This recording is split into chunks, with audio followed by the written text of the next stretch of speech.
जय हिंद दोस्तों, फिर से नई वीडियो में आप लोगों का स्वागत है। दोस्तों आज की वीडियो में हम लोग इतिहास के बहुत ही इंपॉर्टेंट क्वेश्चन को देखेंगे, जो कि दोस्तों एसएससी एमटीएस एग्जाम में ये सारे क्वेश्चन पूछे गए हैं। तो चलिए दोस्तों वीडियो को स्टार्ट करते हैं। अगर चैनल को सब्सक्राइब नहीं किए तो चैनल को सब्सक्राइब कर लीजिएगा, बेल आइकन को दबाना मत भूलिएगा ताकि हर एक वीडियो आप तक पहुँच सके। चलिए दोस्तों वीडियो को स्टार्ट करते हैं। क्वेश्चन बहुत ही इंपॉर्टेंट है और ये क्वेश्चन एसएससी एमटीएस एग्जाम में पूछे जाएंगे। ठीक है, तो क्वेश्चन है दोस्तों कि दिल्ली सुल्तान का शासक कब प्रारंभ हुआ था। क्वेश्चन बताना है कि दिल्ली सुल्तान का शासन कब प्रारंभ हुआ था। ठीक है, दिल्ली सुल्तान का शासन कब प्रारंभ हुआ था। तो इसका आंसर हो जाएगा जो ऑप्शन नंबर बी है, 1206 ईस्वी में दिल्ली सुल्तान का शासन जो है प्रारंभ हो गया था। ठीक है, इसके बारे में देखते हैं। दिल्ली सल्तनत का जो शासन है यह 1206 ईस्वी से शुरू होता है।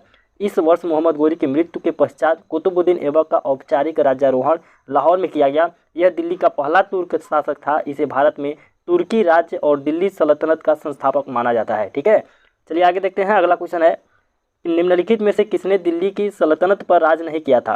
बताना है कि निम्नलिखित में से किसने जो है दिल्ली की सल्तनत पर राज नहीं किया था। ठीक है, ऑप्शन ए है गुलाम वंश, ऑप्शन बी है सैयद वंश, ऑप्शन सी है खिलजी वंश और ऑप्शन डी है गोरी वंश।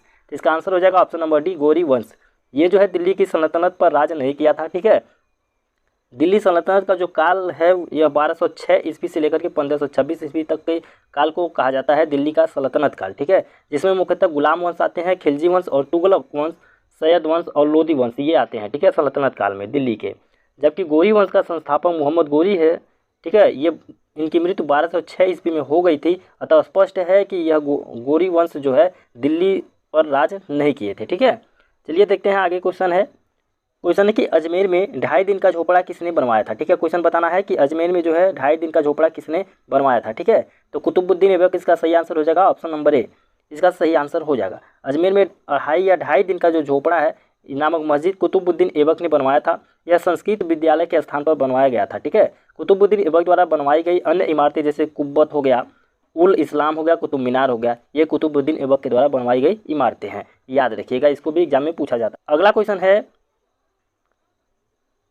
किस शताब्दी में दिल्ली का कुतुब मीनार बनाया गया था। बताना है कि किस शताब्दी में जो है दिल्ली का कुतुब मीनार बनवाया गया था। ठीक है, तो इसका आंसर हो जाएगा 13वीं शताब्दी में। ऑप्शन नंबर बी इसका सही आंसर हो जाएगा 13वीं शताब्दी में।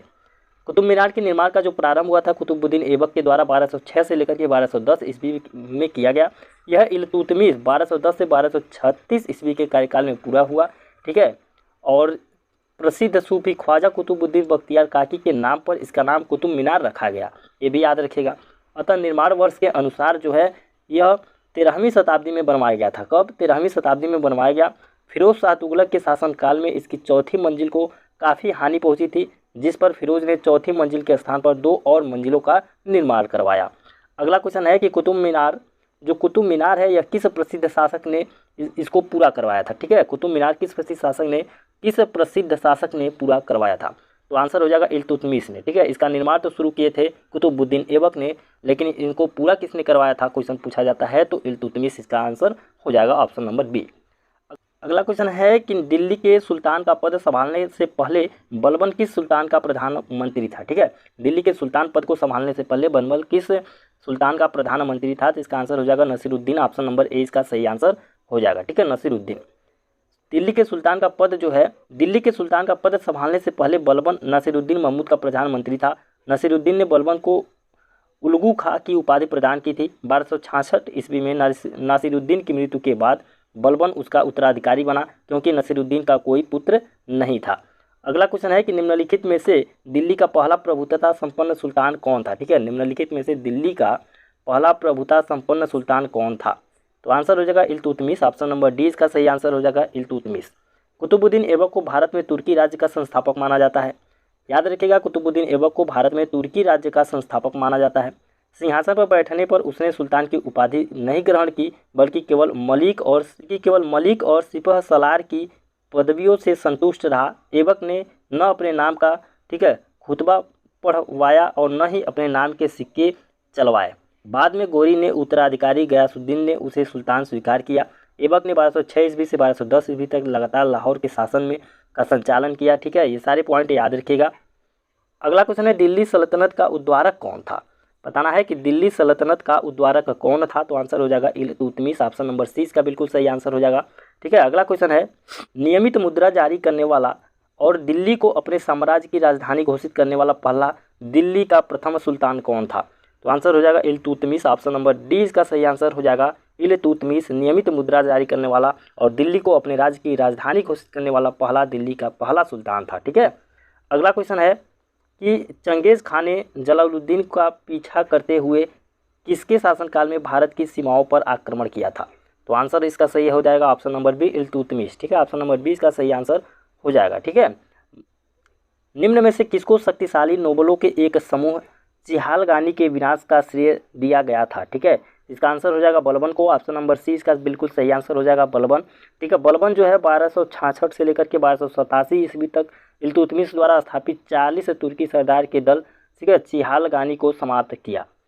तो क्वेश्चन पूछा जाता है कि चिहालगानी को समाप्त किसने किया था? तो इसका आंसर भी हो जाएगा बलबन। ठीक है, चलिए अगला क्वेश्चन देखते हैं। अगला क्वेश्चन है कि प्रसिद्ध फारसी त्यौहार जो है नौरोज का प्रवर्तन किसने किया था?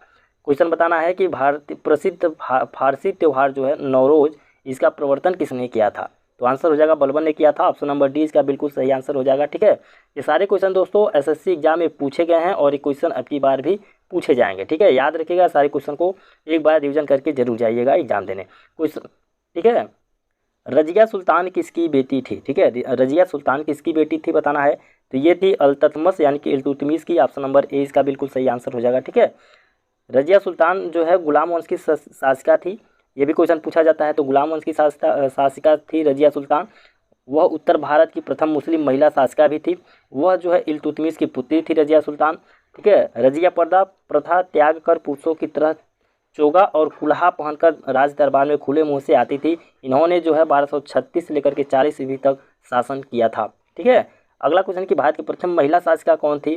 तो भारत की अगर पूछा जाए भारत की प्रथम महिला शासिका कौन थी, तो इसका भी आंसर हो जाएगा Razia Sultan. Option number B इसका सही आंसर हो जाएगा रजिया सुल्तान। ठीक है, अगला क्वेश्चन है वे दो वंशज कौन थे जिन्होंने खिलजी वंश को तत्काल पहले और बाद में शासन किया था? ठीक है, तो इसका आंसर हो जाएगा ऑप्शन नंबर सी गुलाम वंश और तुगलक वंश। ऑप्शन नंबर सी इसका सही आंसर हो जाएगा। ठीक है, अगला क्वेश्चन है दिल्ली के खिलजी सुल्तान थे, बताना है कि दिल्ली के खिलजी सुल्तान कौन थे? तो आंसर हो जाएगा ऑप्शन नंबर सी तुर्क। ठीक है, ऑप्शन नंबर सी इसका सही आंसर हो जाएगा तुर्क। आगे देखते हैं, खिलजी जो है मूलतः तुर्क थे। खिलजी क्या थे? मूलतः तुर्क थे, परंतु अफगानिस्तान में दीर्घकाल तक रहने के कारण उन्होंने उस देश की आदतों और रीति रिवाजों को अपना लिया। उसमें से कुछ मोहम्मद गोरी और मोहम्मद गजनवी के सैनिकों के रूप में भारत आए। मध्य एशिया और अफगानिस्तान में मंगोलों की उथल पुथल के फलस्वरूप इस जाति के अनेक लोग शरणार्थी के रूप में भारत आए। जातीय दृष्टि से खिलजी तुर्क थे। ठीक है, खिलजी क्या थे? तुर्क थे। अगला क्वेश्चन है कि स्वयं को दूसरा सिकंदर यानी कि सिकंदर ए सानी कहने वाला सुल्तान था? ठीक है, तो आंसर हो जाएगा Alauddin Khilji. Option number B इसका सही आंसर हो जाएगा। ठीक है, अलाउद्दीन खिलजी। अलाउद्दीन खिलजी स्वयं को दूसरा सिकंदर कहता था। यह खिलजी वंश का सबसे योग्य शासक था। इसने यामील उल खिलाफत नासरी उल मोमिनीन की उपाधि ग्रहण की थी। ठीक है, तो दोस्तों उम्मीद करते हैं कि यह वीडियो आपको बहुत ही पसंद आया होगा। दोस्तों अगर वीडियो पसंद आया तो वीडियो को लाइक कर दीजिएगा, शेयर कर दीजिएगा और चैनल को सब्सक्राइब कर लीजिएगा। जय हिंद, जय भारत।